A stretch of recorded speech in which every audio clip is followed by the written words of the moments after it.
Okay, hello everyone. Welcome to our next CPPC seminar. Today we have Nick Rod from UC Berkeley.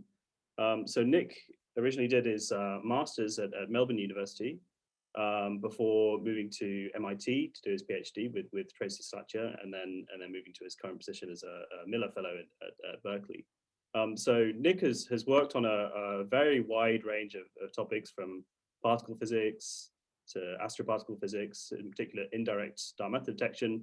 And he's recently got a new interest in axions, which is what he's going to be talking to us today about. So thank you very much again, Nick, for being with us. And why don't you take it away? Awesome. Thanks, Kieran. Thank you for that very nice introduction, and also for the invitation to speak today. Let me just get my screen sharing going first. You can all see this?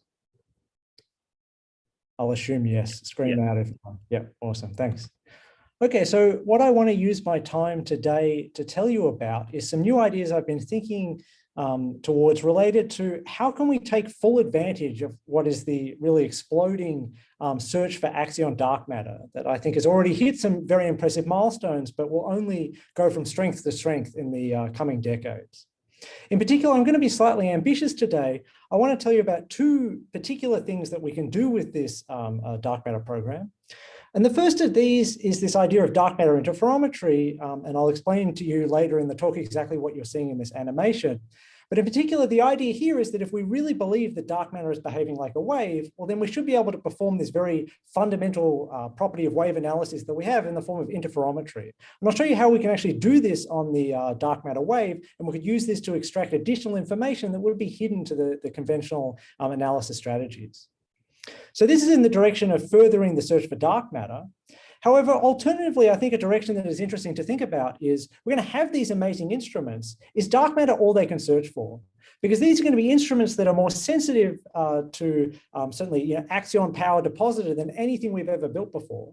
And actually, an idea I explored recently is that you could look for a different type of axion, not a dark matter axion, but actually potentially some relic of the early universe in the form of a cosmic axion background.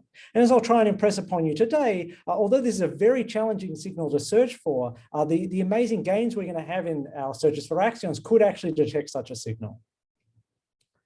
So before I turn to either of those topics, let me just briefly remind you where we're at in terms of the search for axion dark matter, or essentially I'm just going to be paraphrasing what you can find on Kieran's GitHub, but in particular with a real focus on what's going to be relevant for the rest of the talk today. So as I'm sure many of you are aware, the real focus of our search for dark matter axions is proceeding through the coupling to electromagnetism through this Lagrangian term at the top of the slide here. And as is relevant for today, you can see that this coupling GA gamma gamma has to have inverse mass dimension. So famously, this correction, this coupling will give a correction to Maxwell's equations, which has the form shown here. So you'll get three corrections. There'll be one to Gauss's law and two to the Ampere-Maxwell law. But they come in two different qualitative flavors, which I want to draw your attention to. And that is that you can see that two of these terms depend on spatial gradients of the axion field, this grad of A, whereas the final one on the bottom right depends on the time derivative. Now, if the axion is a non-relativistic state that we're searching for, these spatial gradients will pull out terms proportional to the velocity, whereas the time derivative will at leading order pull out a term proportional to the mass. So generically, these spatial gradient terms are suppressed. And so when we're thinking about searching for axion dark matter, it's this final term that induces essentially an effective current correction to the Ampere-Maxwell law that we normally think about. However, later on in the talk, although I won't dive into this in too much detail, when we're talking about relativistic axions, all three of these terms in principle can be relevant, and they can lead to some interesting effects. Okay, so using that single correction to Maxwell's equations when we're searching for dark matter, let me now tell you a little bit about where we're at in this space of searching for axions through this photon coupling. In particular, on the x-axis, I'm showing you what could be the potential axion mass. I mean, the fact that this is such an enormous range is just, representative of the broader challenge we have in the problem of dark matter of exactly what that mass could be. And what I'm showing you on the y-axis is this coupling to electromagnetism, and I've given it units of inverse GeV because recall it has inverse mass dimension. So there's a lot of white space at the moment. Let me start just telling you what we know already. And that is that you cannot have this GA gamma gamma be too large. If the coupling to electromagnetism was too strong, well, then without even requiring the axion to be dark matter, this scenario could be excluded generically by the production of these axions in stars or other compact objects. And so these sorts of bounds usually proceed in one of two ways. Either the axion production could provide an additional cooling mechanism for these objects. And because we understand them well enough to rule out excess cooling to some level, we can set constraints directly from that. Or alternatively, the axions that are produced in these objects, for example, axions produced in, say, the sun, could stream all the way to Earth, at which point we could convert them back into, say, X-rays using magnetic fields. And this is how the CAST instrument searches for axions. And their so far non-detection of these particles also allows us to set bounds. And so generically, again, this rules out the higher mass range I'm showing you near the top. Alternatively, if we want to rule out the right-hand part of this space to sort of put the boundaries in, this coupling will also actually allow the axion to decay. So if the axions are dark matter and this coupling is too large, then these decays could potentially be observable. And indeed, if the axion is up in, say, the keV masses or higher, you could do X-ray searches for a line of photons coming from dark matter decay. We haven't famously seen such a line, and so we're able to constrain the gray space shown to the right of the plot. So then this sort of gives us the boundary. If we're going to be searching for axion dark matter, it should be somewhere in this bottom left of the plot here.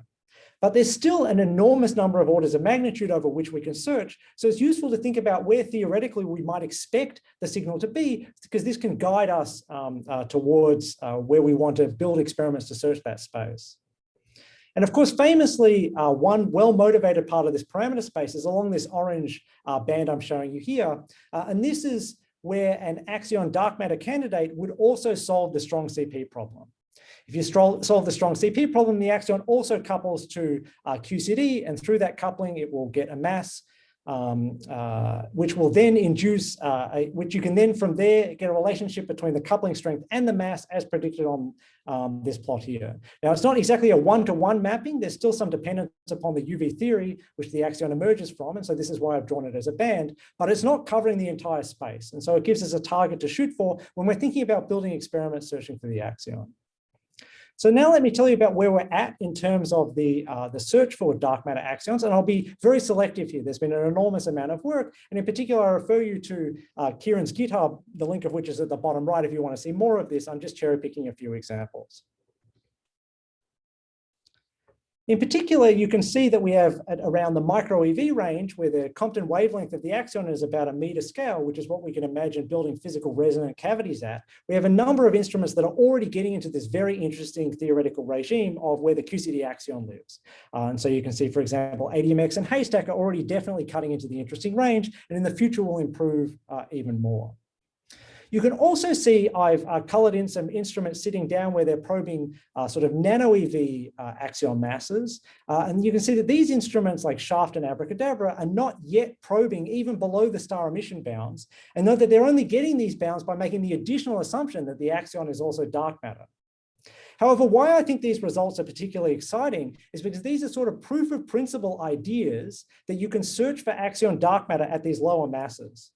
And the idea is that these are only small scale instruments at the moment. And as I'll show you shortly, there's going to be, hopefully in the coming decades, upscaled versions of these that will get down to the QCD axion parameter space at these mass values. So to actually give you sort of a zoom in of where we're at the moment, I was involved in this result from the Abracadabra collaboration, and sort of a more detailed view of the results is what we're showing you here. So actually, there's an enormous number of mass points that I'm showing you here. And actually, the limit curve I'm showing you is downsampled. At various points, we were able to get below the CAST bound, as I'm showing you here. Our initial hope was that the entire limit would get below the CAST bound, but several technical difficulties stopped us getting here. But I think, you know, the exact limit, I mean, even if we got just below the CAST bound, probably isn't that interesting. It seems unlikely that that's exactly where the axion dark matter of our universe will be living. The more interesting takeaway from this is that, you know, up to some caveats, generally these instruments have operated the way that theoretically we would think they should. And because they have a very good scaling with volume, as we build bigger instruments, we should be able to scale the sensitivity very rapidly. And in particular, the ultimate goal of, say, the dark matter radio collaboration, which is something that Abracadabra is merging with, is going to be to try and hit this entire blue parameter space that I'm showing you on the slide here. And so in particular, this result is an estimate taken from a SNOMAS letter of interest presented earlier this year. And so you can see this is going to cut out an enormous chunk of white space, potentially discover the axion, but even if it doesn't, it's going to tell us a lot more about, or going to provide us a much more sensitive way of searching for these types of particles.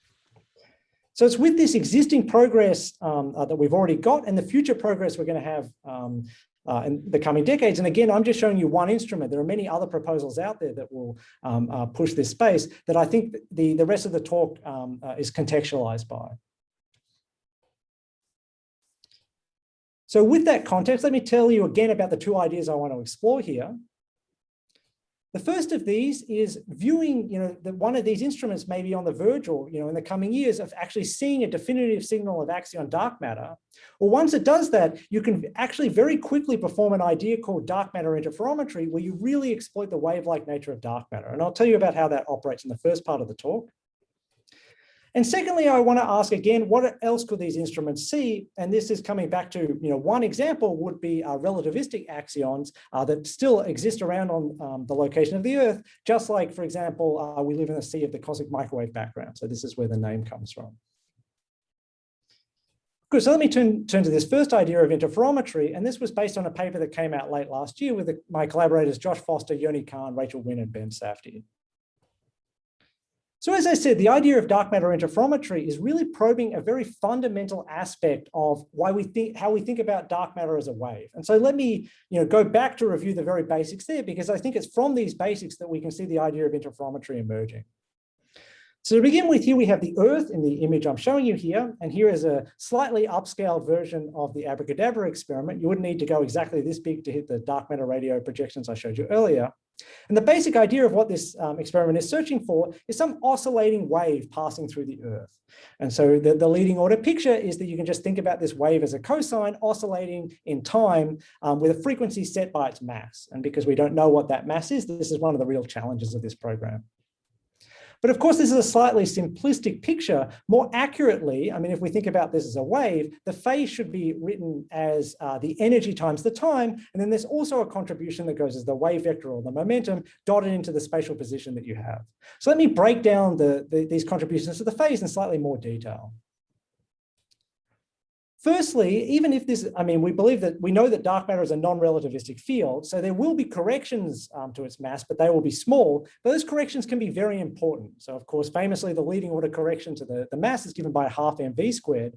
And so these corrections mean that when you analyze the axion signal in the frequency domain by taking repeated time samples of it, you won't just see a delta function at the axion mass. You'll actually see a distribution, but a very narrow distribution because it's set by the velocity, the dispersion of the dark matter, which we think is about 10 to the minus 3. So the width of this distribution will be about 10 to the minus 6 because it depends on v squared.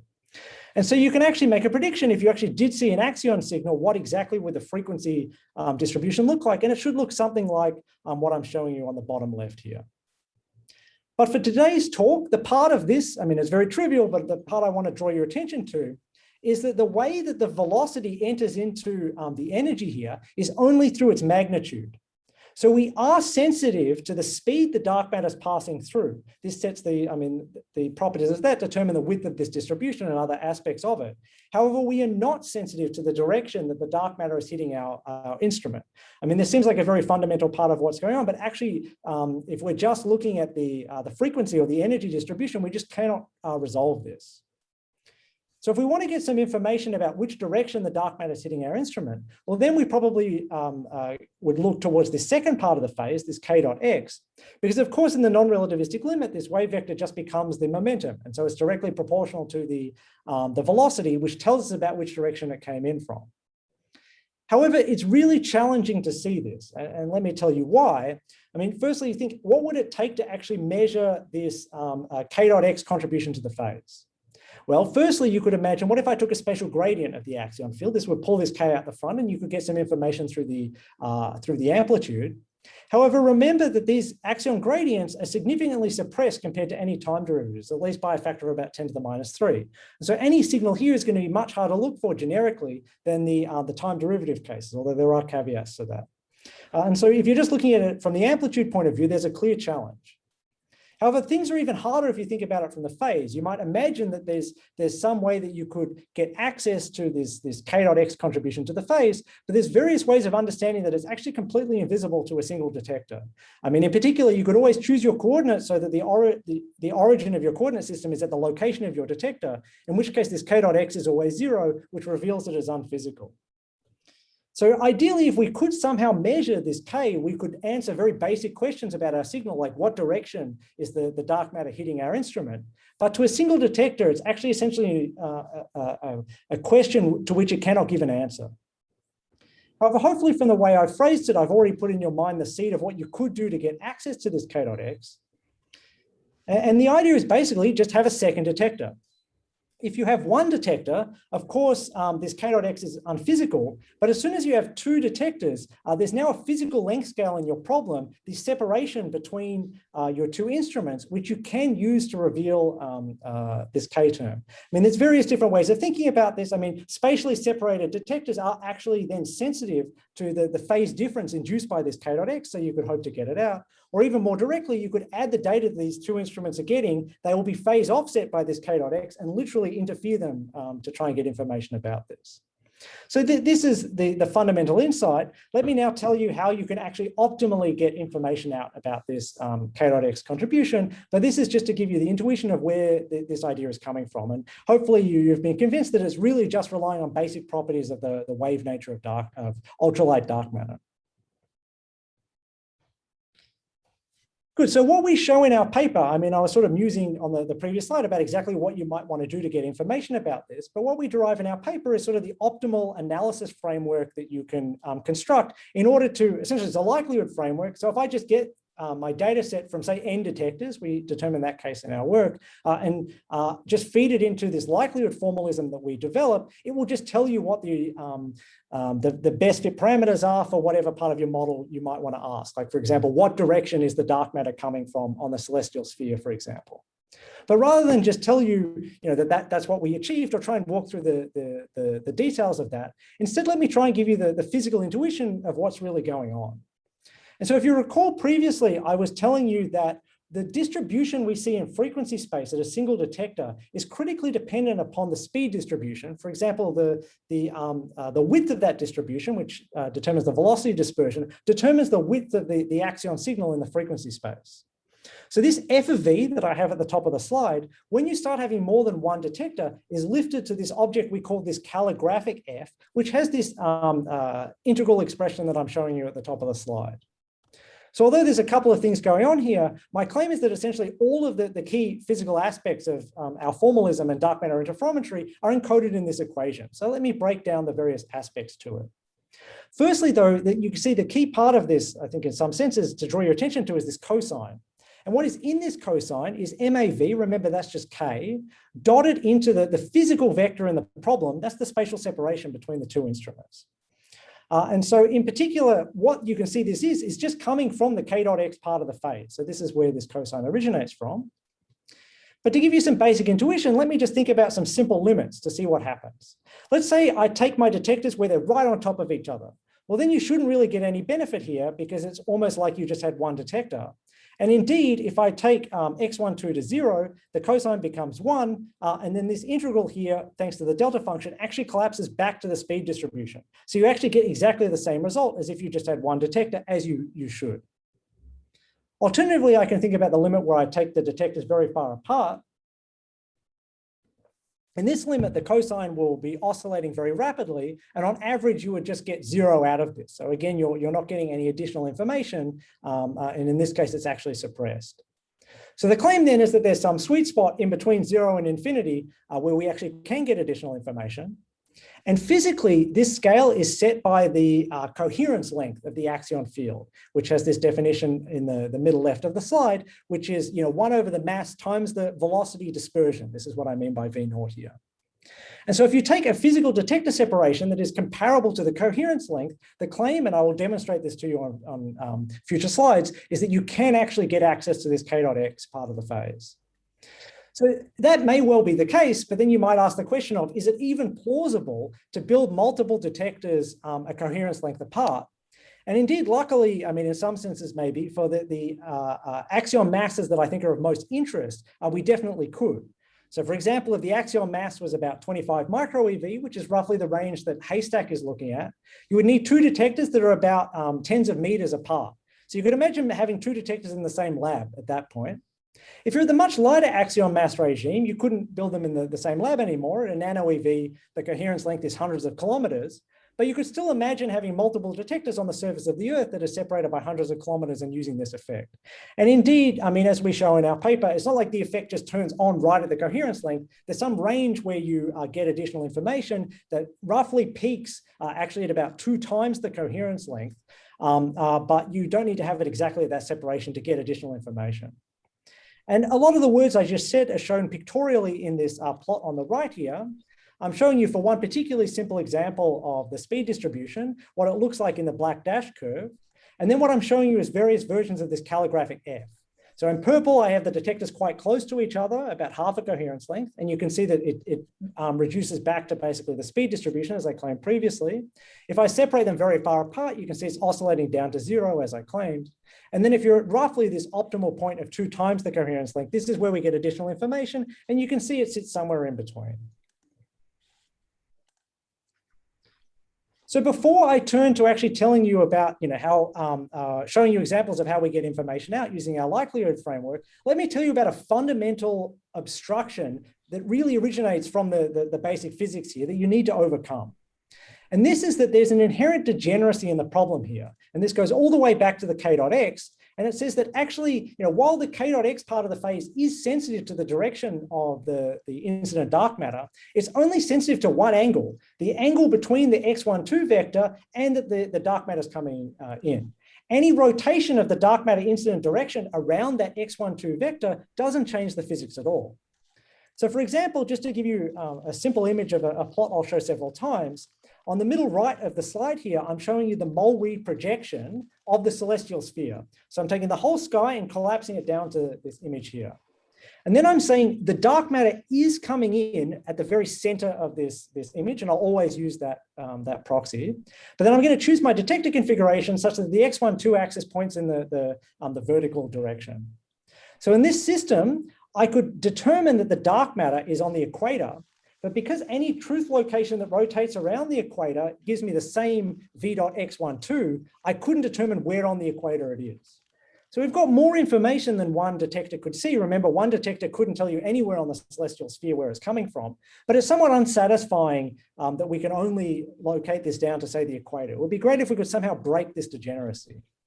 And you can imagine multiple ways of doing this. Maybe you have 3 or more detectors. This is starting to sound very expensive or challenging. Or alternatively, maybe you take your detectors and physically move them around. That would give you multiple x12 vectors that could also break this degeneracy. But again, sounds very challenging. However, nicely, nature breaks this degeneracy for us. And it does this through the form of daily modulation. So the surface of the Earth is not in the rest frame of the dark matter halo. And in fact, actually it's rotating in the rest frame of the dark matter halo every 24 hours. And so because of this detector is located on the surface of the Earth, the x12 vector between them will be changing throughout the day. And so if you just wait one day, this degeneracy will be broken. Actually, I mean, the way that this manifests is how I'm showing you in this plot on the right here. You can see that the effective calligraphic F, which determines what the signal you would see after performing this interferometry, you can see it actually undergoes essentially an order 1 oscillation throughout the day. And this hints at something that I'll show manifestly in a few slides. This interferometry effect isn't just some subtle detail that you need to collect an enormous amount of data to see. Once you have a signal of the axion, if you then interfere that signal from 2 different instruments, you should see it undergo an order 1 change to the signal shape in a day. So you can very quickly use this to get information about the dark matter phase space that would be invisible if you weren't performing this technique. And so I think this is a really unique daily modulation signal that applies only to wave-like dark matter. Good. So I've said that there's this challenge of the degeneracy. It gets broken by Delay modulation, but the ultimate claim was I want to be able to use this to infer something I couldn't see at one detector, and that's what direction is the dark matter coming from. So let me just show you some results for this about how we can determine the direction of the dark matter wind in a slightly realistic example where I use this simple ansatz for this velocity distribution of the standard halo model I'm showing on the bottom right. So I'm giving you two representations of how we can do here. Both of these are these mole-weave projections of the celestial sphere, where again, the truth location I've chosen my geometry is right at the middle. And the heat map here is showing you how probable a given location is preferred over, say, darker regions. And so, I mean, I can give a rigorous statistical definition of exactly what this heat map is. This is what's on the color bar here. Of course, it depends upon how well resolved your original Axion signal was. I can go into that if there's interest. But basically, the intuition is that the analysis would prefer the bright spots over the dark spots. And so you can see on there's two plots here. On the right, we've correctly identified the location. On the left, we've also correctly identified the location, but we've identified another spot that I can tell you is actually equally identified with the one with the correct location. So there seems like there's still some degeneracy left. And so what distinguishes these two plots I'm showing you here is where exactly you placed your two detectors on the Earth. On the left, you placed your detectors on an equal line of latitude, so east-west of each other, whereas on the right, you place them on an equal line of longitude, so north-south of each other. So somehow this left choice hasn't fully broken the degeneracy. And actually you can understand this because if you're on an equal line of latitude, well, then the x12 vector is parallel with the equator. So as the Earth rotates throughout the day, while you'll map out more than just at a single time period, you'll only map out a plane. And so if I take the dark matter velocity and invert it across this plane, this setup is actually insensitive to that. So this residual inversion symmetry manifests as this two-point degeneracy that I'm showing you on the left plot here. So, I mean, we know about this ahead of time, but again, even with daily modulation, you can't just be too naive about where you place your detectors or you'll still run into issues. Let me turn to an even more realistic scenario and say, let's say Haystack discovers dark matter next week. If we had two haystacks with 1 day of data, how well could we determine where the dark matter is coming from? So with just 1 day of data, we could localize the signal to 1 degree on the sky, or 1 square degree region of the sky. So that's a very high degree of accuracy about some information that we couldn't even determine from a single detector. And again, the reason why this is so strong is it goes back to the fact that this interference effect is an order 1 shift to the signal once you're starting to see a signal emerge.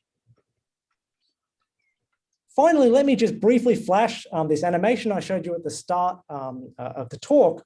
What we're seeing here is it's exactly the same as I showed you previously for the standard halo model, but I asked, what if the dark matter is coming in an ultra-coherent stream? How well can we determine the location of that stream on the celestial sphere? So what I'm showing at the moment, again, the left is the east-west configuration, the right is the north-south. I'm showing you the heat map for the truth location before I allow the Earth to rotate at all. So I've just taken data over 30 minutes, and this is what I would find.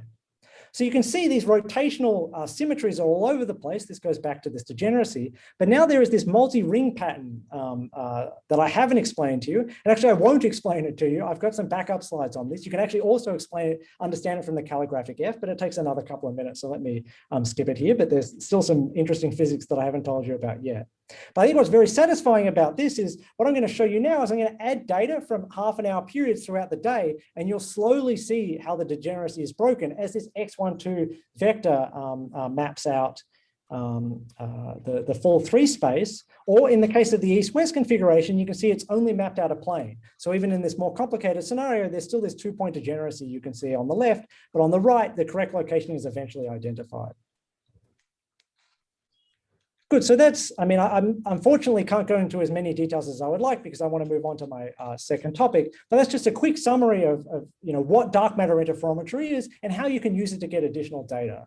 I mean, just very fundamentally, you're really just exploiting the fact that the dark matter is a wave, so instruments spatially separated should see a different phase. And so if you if you use the information from that phase offset, you can access details that were hidden to one detector, in addition to making nice looking plots like I'm showing on the right here, where I've literally just interfered the data and looked at how the signal shape varies throughout the day. So if there's questions about this specific interferometry aspect, I'd be very happy to take them now before I change gears, or of course I could take them at the end. I guess I'll ask a quick one. So the other feature that these experiments will be subject to is an annual modulation. Does that actually add anything? Because it seems like you've already got a lot of information just in like a day. So does the annual modulation help with anything else? Yeah, it's a fair question. I think at the level of what we're doing here, the aspect of a year is just you would collect way more data. I don't think the annual modulation particularly adds anything more to what we're doing here, because once the X12 vector maps out the full space, you then essentially have full access to the direction that it's coming in. Of course, actually something that I didn't go into in detail is that in truth, you can get some information about where the dark matter is coming from, even with a single detector, but you have to rely on the fact that due to annual modulation, the speed distribution itself, the bulk speed distribution shifts. And so there you can actually get some effect, but this is very much in the direction of you need to see an axion signal and then you need to collect an enormous amount of data to see something, as opposed to this interferometry idea where it's much quicker, but it's a fair point to clarify. How similar would the detectors need to be in order to use this effect? Yeah, so as we show in our work, you can have very different detectors and still have this procedure operate. So this is why we don't necessarily need two experiments built exactly identically to see this. Hopefully maybe competing experiments both see a signal. This would be an ideal scenario. But what you would really need for this to work is both of them would need to resolve the signal. So if one of them sees it at 5 sigma and the other one has like half a sigma, of course this effect is not really going to be too powerful. But if one of them is much better than the other, but they still both resolve the signal, you could indeed actually account for that. But that's a good question that I didn't clarify. So this doesn't just require the detectors to be identical at all.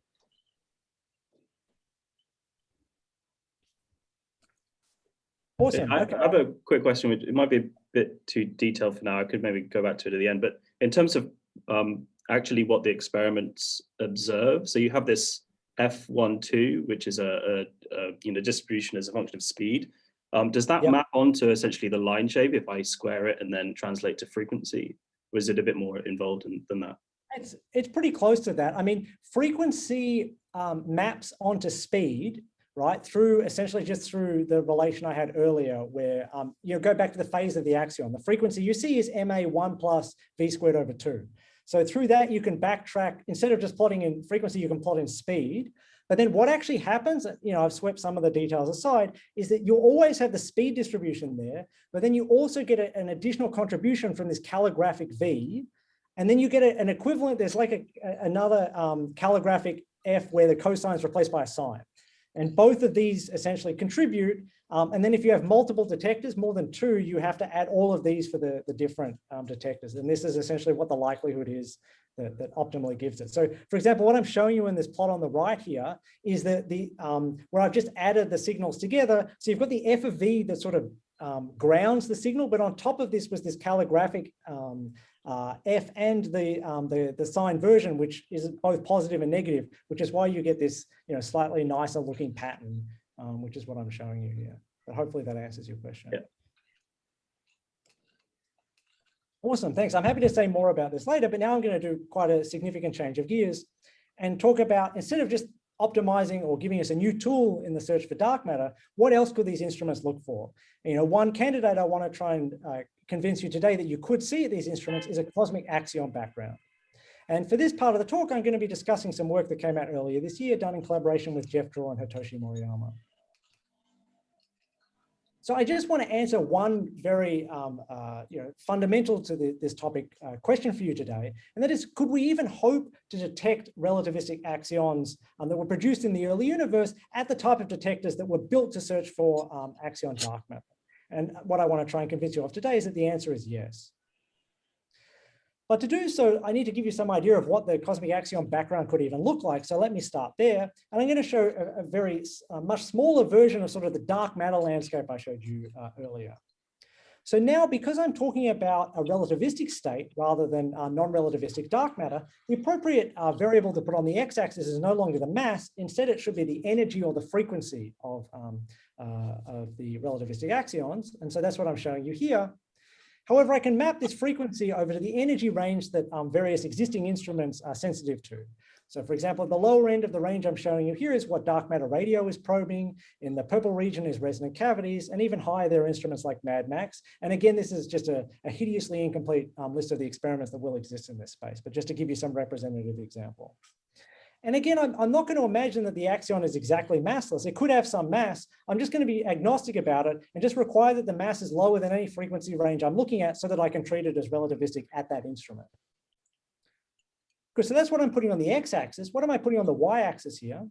I'm putting about how much energy density the CAB has at that given frequency.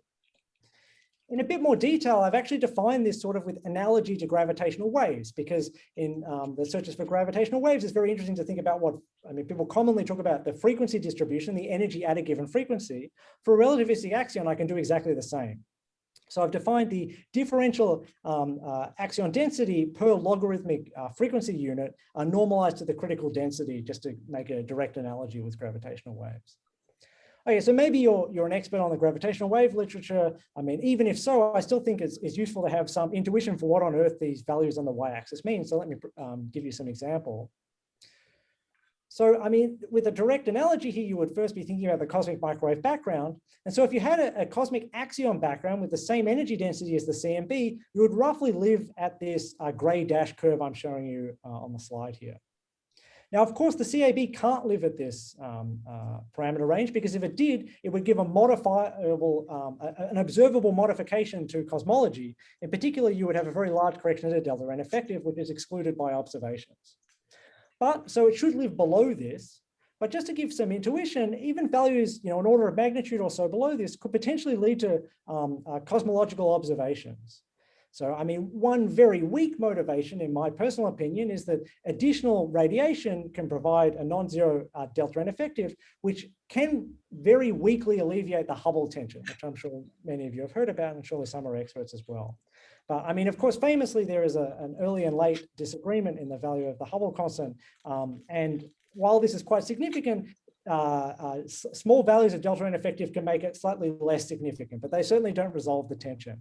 But I think more just to guide your eye, what this H0 preferred band is showing you is that if you had a CAB around here, it wouldn't be excluded yet, but actually in the future, it could in principle be observable cosmologically, independent of the observational strategies I'm about to tell you now.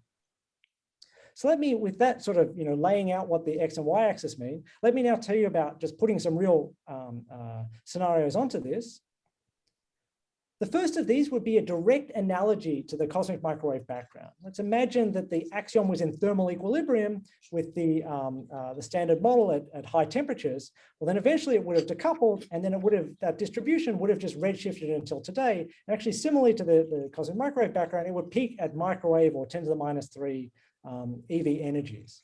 And it would also be a very broad distribution. Of course, it's basically a black body distribution as we have for the CMB. But you can see it's peaked at the higher energy ranges that I'm showing you on this plot. And although this is the most theoretically well motivated, in my opinion, candidate to look for, as I'll show you later, it's also the one that I think is very unlikely will reach with the dark matter program. But I'll say some more words about that later. And then, of course, the exact peak location and height of the distribution depends exactly on when the axion decoupled. And I'll show you several examples in the inset plot. So given that I've already told you ahead of time, the thermal case is going to be hard to see. Let me tell you about other ways we could produce relativistic axions in the early universe. Well, one of these is that, so generically, we think of the axion as some pseudo-Goldstone boson or some broken U1 symmetry. And if that symmetry is broken after the end of inflation, we would also generically expect there to be a period where there are cosmic strings throughout the universe. And so these strings can radiate axions, and if the axion has a very low mass, part of that spectrum would be relativistic. And so this is, one example of what that spectrum would look like is what I'm showing you on the bottom left here. So this is actually quite a lengthy story, and I would say this spectrum is liable to change quite a bit. In fact, it could even be that for the range I'm looking at here, it would essentially disappear. The reason is that people are very interested in calculating how many axions you get from these cosmic strings at the moment, because it's enormously important to the scenario of the QCD dark matter axion. Because there, if you want to know what is the correct mass of the QCD dark matter axion in the scenario where the PQ symmetry is broken after inflation, you need to know how many axions are produced by these strings. And there's a bit of back and forth in the literature at the moment that I show you some of the references here, just to say I don't think this is fully settled, but the state of the art prediction at the moment is as we have it on the bottom left. And so if the axion wasn't the QCD axion, you could get the spectrum I'm showing you here, although this could change. Alternatively, another way you could imagine producing axions in the early universe, again, just what I'm showing you is I think that there could be many, many different ways this could come about, but I just want to give you a couple to have in mind. If the axion is coupled to some scalar field that is significantly shifted from the minimum of its potential during inflation, well, then eventually when this field begins to oscillate, it can undergo a process known as parametric resonance when it dumps an order 1 fraction of its energy into the axion it's coupled to. So exactly the distribution you get out of this is notoriously challenging to compute. It needs to be done on the lattice. The simulations suggest that you would roughly get a Gaussian distribution, and the exact location where this Gaussian is peaked and the exact height of this can change significantly depending upon the model parameters. But this is some other way you could get cosmic axions onto this plot. So there's just a few ways that you could imagine that there might be some relic axions in the early today produced in the early universe. Let me now turn towards the question of how we might hope to detect such a population. So fundamentally, it would be very convenient if we can use as much of the usual dark matter language as we can. And one of the really fundamental aspects that I really harped on in the first part of my talk is that you can think about ultralight dark matter as a wave. So the question is, can we think about the cosmic axion the same way? And remember, the reason we think we can consider ultralight dark matter as a wave is because it has macroscopic occupation number per de Broglie volume. So you can just calculate at what density and energy would a cosmic axion background have one state per de Broglie volume. And the distinction between where you go between greater than 1 and less than 1 is the dotted curve I have on the right. So for almost everything I'm showing on this plot here, you would be in the regime where you have a macroscopic number or a large number of states per volume, such that actually the classical wave picture again becomes appropriate.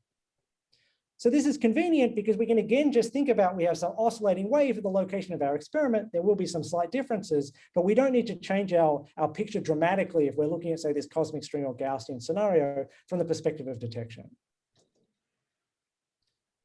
Okay, so let me say some more words about what this axion field would look like before we start thinking about how we could actually detect it. So we would imagine then that this local field is made up of many individual states. So for instance, if we're just ignoring the k.x term for the moment, you could also perform interferometry on the cosmic axion background, but that's getting ahead of myself. So let's just focus on looking just at the frequency distribution. So here you would imagine that we're adding together a number of individual particles that make up the local field that we see. And each of these have energies that are drawn from some probability distribution that is like the black body distribution for the thermal case I showed you previously. And we just add all of these together, and that is what makes up the local axion field. So I can show you what that would look like visually. In the time domain, the probability distribution in energy would be very, very sharply peaked around the mass. And so the field would be extremely coherent, which is what I'm showing you on the top left plot here. So the three different colors are three realizations of this sum at the top. And you can see that while the amplitude will vary between realizations because there's some real statistics to the axion field, the time variation is extremely regular. However, if I have a broader distribution of frequencies, well, in addition to the amplitude changing, as a function of time, the field is nowhere near as coherent. You can see it's jumping all over the place. So I think for these types of signals, they're much more naturally analyzed in the frequency domain. So if I look at that space, what I'm showing you on the top right here is the dark matter in the frequency domain, and on the bottom right is this Gaussian cosmic axion background. In both cases, I'm showing you the energy at a nano EV, but critically, in order to even see this width in the dark matter case, note that I've multiplied the x-axis by 10 to the 6, because I've had to really zoom in to actually resolve this signal here, whereas I haven't had to zoom in at all to see the width of the cosmic axion background. One way of qualifying this that is sometimes used in the literature, sort of with a nod to resonant cavities, is you can actually think about the axion signal itself as, in the dark matter case, as having a very high quality factor, which you can define, which is evaluates to roughly 10 to the 6, essentially an inverse measure of the width. Whereas for the cosmic axion background, it hasn't got a high quality factor at all. It's got an order 1 width, and so its Q factor would be about a factor of 1. I mean, this is a very important practical implication if you're looking for this signal. Currently, the experiments searching for axion dark matters are looking for a very narrow distribution in the frequency domain. However, if you actually had a cosmic axion background passing through your instrument, it could leave a signal, but it would be much broader. So you need to be careful when you're analyzing this. And I can tell you, for example, the way that ADMX operates at the moment is they filter their data such that anything broader, much broader than the dark matter signal would be thrown out, which would include all cosmic axion background signals. So it requires a rethinking of how you analyze the data.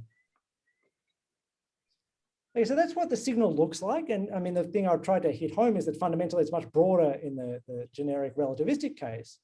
Now let me turn towards answering how we expect to detect this signal.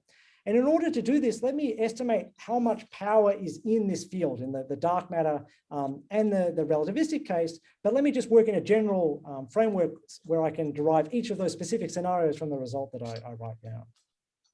So in particular, what you can do is you can calculate what is the power spectral density, or essentially how much power is at a given frequency in the axion field. And this is given by this expression on the right. So I mean, some of the terms that appear here should be intuitive. The amount of power here is going to depend upon the energy density in the field. That's why rho A appears. Of course, the power is going to peak where the probability of seeing axions at that energy peaks, or it's going to peak around there. And this is why the P of omega appears. But the other exact factors you have to sit down to get the calculation, like to do the calculation to get, like, for example, the appearance of the pi. But of course, we can't directly measure the axion field. It's a Goldstone boson, so at best we can measure it through a derivative coupling. And then of course, there'll also be some coupling between us and the axion field, like the Ga gamma gamma in the case of the electromagnetic coupling. So instead, if you actually look at what is the power accessible in the coupling times the derivative of the axion, the expression is modified to the one at the bottom. I've just multiplied by g squared because the power is the field squared, and then I've multiplied by omega squared because that's what's pulled out by these two derivatives that we'll enter. Further, I can ask, okay, so this tells me as a function of frequency or energy, I can ask, well, what is the peak value? And this will roughly be at the mean of the distribution. I mean, it will depend on the exact form of the distribution, but if I just want to eyeball it. So I can evaluate this at the mean. And when I do so, I can use the fact that I actually roughly know what the probability distribution should be at the mean. It's going to depend upon this Q factor, because if the distribution is very narrow, in order for the PDF to be normalized, the value it takes has to be very, very large. And so actually the value of the distribution at the mean will be parametrically given by the Q factor divided by the mean value, which is what I'm showing in the black box at the bottom and what I've used to get this expression here. Okay, so that's a couple of steps of algebra, but let's put this expression to use. And what I want to do is now I can substitute into this expression values for the dark matter or values for the cosmic axion background. And this will tell me what is the experimentally, in principle, accessible power in these fields. And then what I can do is I can say, well, I know what the accessible power is in the dark matter case. I mean, this is either, what are published limits from these instruments or, published sensitivities. I can then just say, well, what if the CAB deposited an equal amount of power? Well, then that would give me some idea for what would be a detectable signal. Now, of course, it's a very rough estimate. You really need to go through the detailed calculations and ask careful questions like, could you construct an analysis to see this? We go into that in our paper and show that the rough estimate that we're going to get out of this power matching calculation here will be correct up to some order 1 numerical factors. Good, so let's imagine I just match the dark matter power and the relativistic axion power at a single frequency value using this expression on the bottom left. Well, the factors of pi will cancel out. If I'm matching them at the same frequency, the omega bars will cancel out, and I'm just left with this here. So on the left-hand side, I'm putting in values for dark matter, in particular the dark matter density, the Q factor for dark matter, and also I'm putting in this Ga gamma gamma that has either been obtained experimentally or will be at a future instrument. So this is this limit Ga gamma gamma I'm showing on the left. On the right for rho A and Q, I've put in the equivalent values for the CAB, but for G, I have not put in the dark matter limit. Instead, because these axions aren't dark matter, they aren't subject to the limits coming from dark matter searches. Instead, actually, the only bound they have to satisfy are these star emission bounds I told you right at the start of the talk. And recall critically that those bounds don't depend upon the axion being dark matter. If it just exists in the spectrum, then the couplings must be below the bounds that those instruments have set, or those searches have set. So because of this, if I want to be as optimistic as possible, I can set the coupling to the star emission bounds, and this is the maximum power I could hope to get out for a given rho A and Q CAB. So this is just looking at one frequency. Now, as I showed you previously, while the dark matter is very narrow, the CAB is very broad. So what you should do is you should actually add as many frequency bins as you can in order to get the maximum CAB signal. When you do this, essentially the various bins will add incoherently, but you do get additional information. And what ends up being the result is that if you imagine that you just set GA gamma gamma to the star emission bound, you can ask, well, what rho A could I set a limit on? And this is what it's given here. And you can see that the fact that we've added all the bins have meant that instead of the sensitivity being suppressed by the Q factor of the dark matter over the CAB, it's suppressed by the square root of that quantity. So just let me break down this expression a little bit. Ideally, we want to probe as smaller values of rho A as possible. So let me tell you the factors that we're losing on. Firstly, the fact that the dark matter density is on the right-hand side is a problem. I told you earlier that the CMB, the CAB density has to be smaller than the CMB density, and the CMB density is 9 orders of magnitude smaller than the dark matter density. So this is a challenge. Additionally, remember that the Q factor for dark matter is much larger than for the CAB, so we're losing there. There's various ways to see why this should come in. Essentially, your signal is less coherent. Alternatively, because it's broader in frequency space, you're going to have to swallow more background when you do this analysis, which is why you pay a penalty there.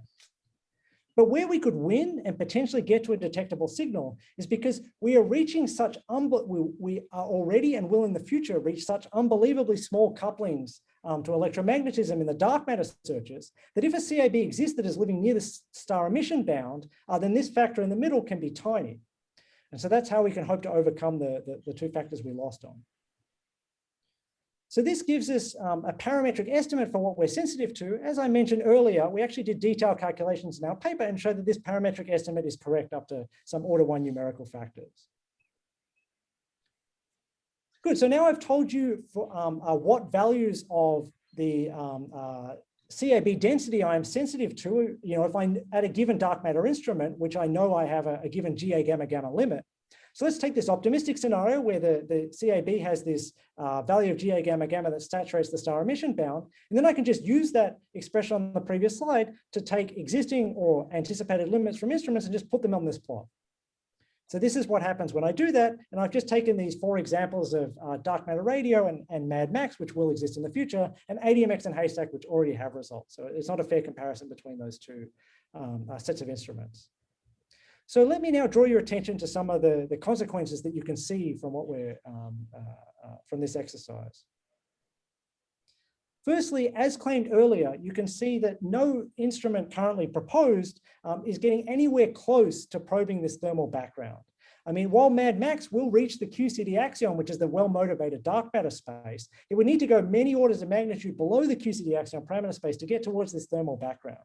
So this is a real challenge. However, what I think is good about this is that the thermal background is well enough motivated that you could potentially justify building a dedicated experiment to look for thermal axions. And actually a rough back of the envelope estimate suggests that it's not impossible to build such an instrument. And this is something that I'm thinking about at the moment, but I'll say some more about that if there's interest. Otherwise, I'll leave that there. Secondly, you can see that these instruments that are focused on the low mass end of the axion dark matter parameter range, these are the ones that are most likely going to be sensitive to a true cosmic relic. So for example, dark matter radio, if cosmic strings are produced at this flux, would actually see an extremely bright signal in their data set. I mean, it would shine out, it's many orders of magnitude above what they're sensitive to. So it would be a very bright signal.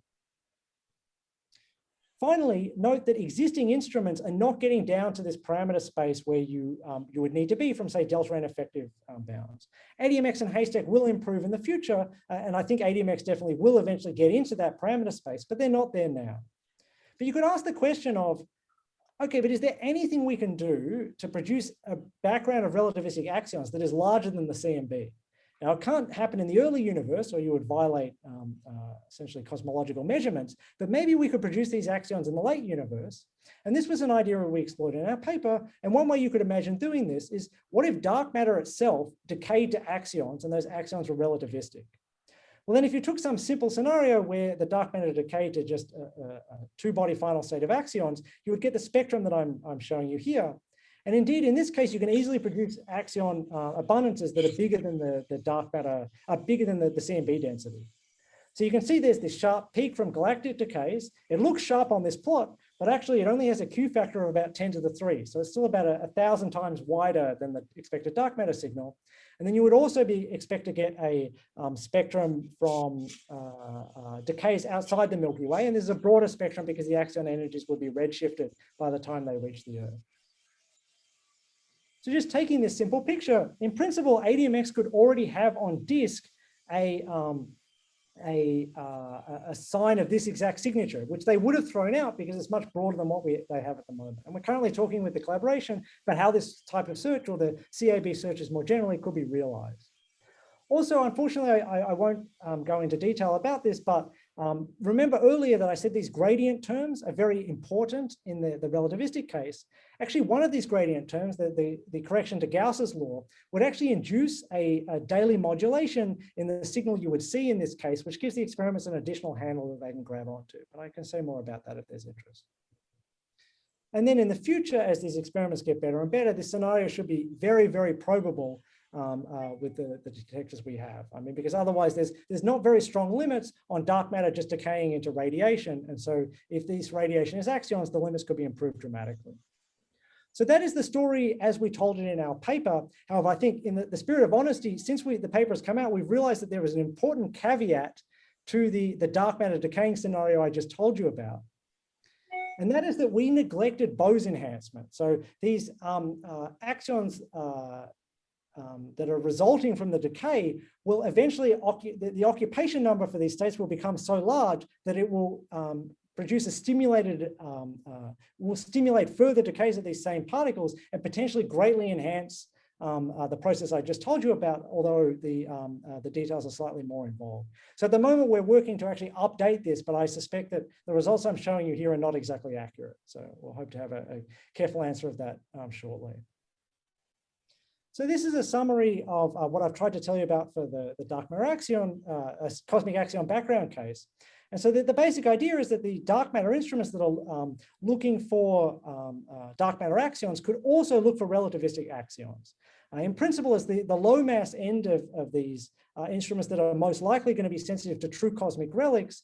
And up to the caveats that we're still figuring out, though, there might be ways for other instruments to see a signal of this variety as well, if you can produce large energy densities of relativistic axions in the late universe, like you could do, for example, through a simple picture of dark matter decay, although it's more involved, as I just alluded to.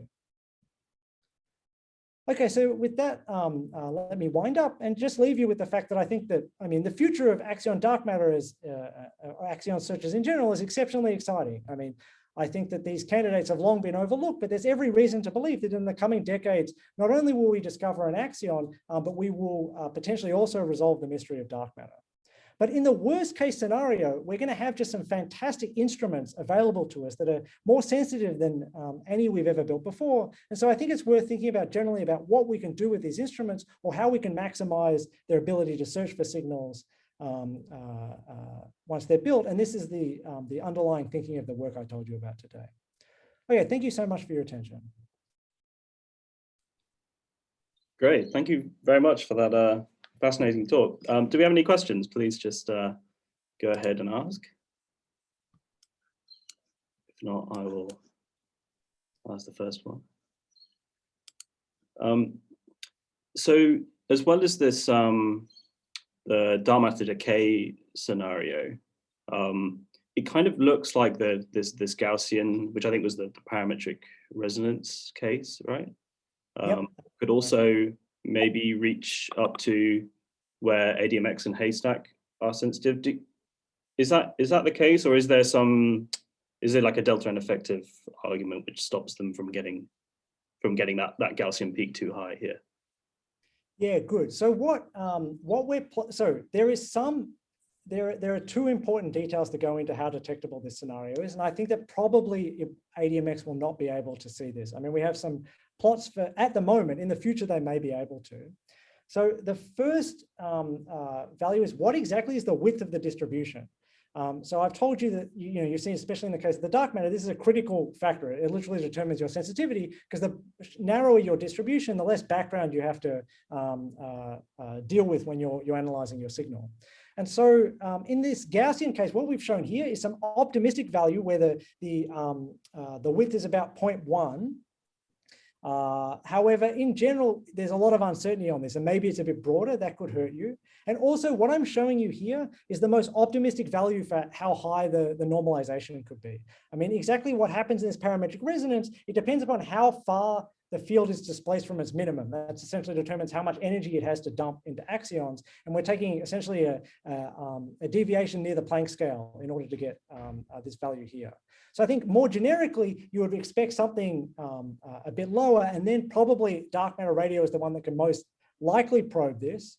However, I mean, while that might seem a bit negative, the flip side of that, I would say, is I'm not asking anyone to build a new instrument. These dark matter instruments are going to exist. All I'm saying is just take the data they already have, look for this type of signal, and maybe if the parameters are near their maximum values, then ADMX in the near future might see something like this. But there's definitely uncertainty there.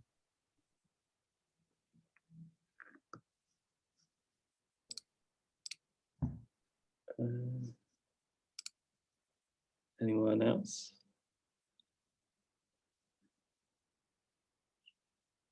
Well, I have a lot of questions, so I can keep going. Could you speak a little bit about the dark matter decay scenario more from like a model perspective? I mean, I know you have this sort of simple model in your paper for this, but what are the kind of arguments that you have to make to get basically dark matter decaying into axions? Good. Well, okay. If you just imagine you have some Pecha-Quinn type scalar, then what you can actually cook up a scenario for is where the radial mode is the dark matter, and the angle is the axion. And in this case, if you just expand this out, there will be a coupling that allows the dark matter then to decay to 2 axions, and then for a given value of Fa, that and for the mass, that will occur. But we're looking at very, very low mass values. So it actually turns out you also need a very, very small Fa to make that work. So you do need to do some model building in order to get this scenario to operate in the way that we presented it. Although, I mean, given you've already asked this, we're not trying to hide this. I think it could potentially enhance the signal. We're just trying to understand it. I mean, the normal intuition is that the decay rate is enhanced by like the occupation number, literally by the occupation number. And you just calculate what the rough occupation number is in this scenario. It's about 10 to the 10. So this is a factor we really shouldn't have neglected, and we're working to enhance this. So my hope is that will make this model, we may not need to do so much model building in order to get something reasonable. Like we had to imagine that it's not the axion that is directly coming out of the decay that has the coupling to electromagnetism. It's actually some other axion that it mixes with, so that you can use the mixing parameter to make the Fa more palatable. So we had to do some model building to cook this up. But I would also say we didn't put a ton of thought into this. So maybe you could come up with a better model, but before I would even do this, I want to get this 10 to the 10 in the correct place. Yeah. It's a fair question.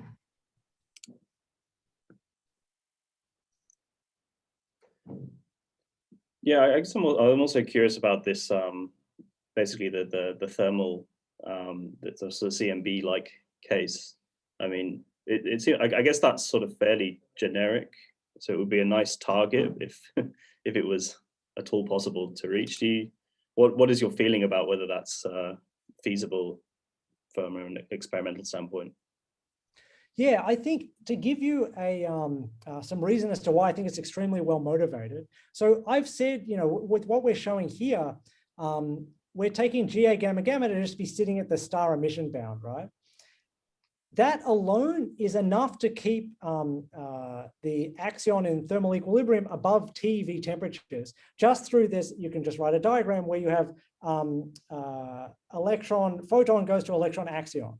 So that alone is enough to keep this in thermal equilibrium, and any other interactions will just lower the decoupling temperature and therefore increase the signal. So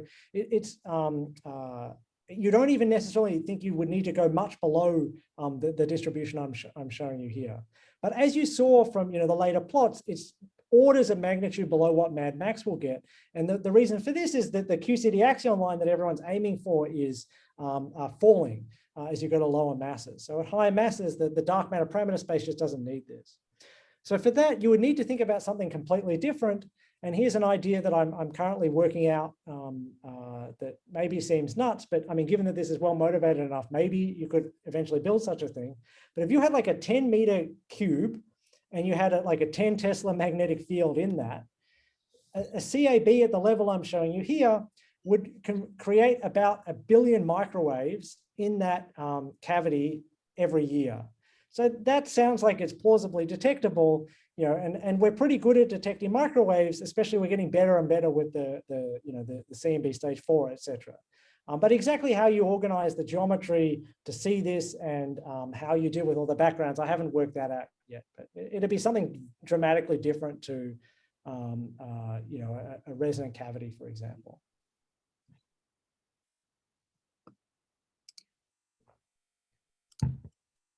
Great. So if there's no more questions, I will stop the recording there.